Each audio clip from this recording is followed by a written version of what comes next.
মালয়েশিয়ায় বর্ষবরণের আয়োজন উপলক্ষে সংবাদ সম্মেলন অনুষ্ঠিত হয়েছে।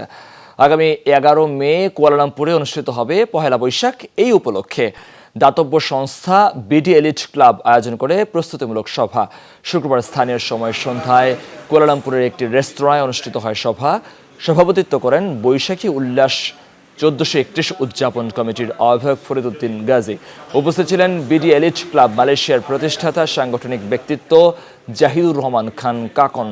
সংবাদ সম্মেলনে বক্তব্য রাখেন বিডি এলিট ক্লাব মালয়েশিয়ার উপদেষ্টা দাতশ্রী কামরুজ্জামান কামাল। এছাড়াও উপস্থিত ছিলেন বিডি এলিট ক্লাবের বদিউজ্জামান বাবু, মনসুর আল বাশার সোহেল, লাল মোহাম্মদ ও রিশাদ বিন আবদুল্লাহ হৃদয় সহ আরও অনেকে।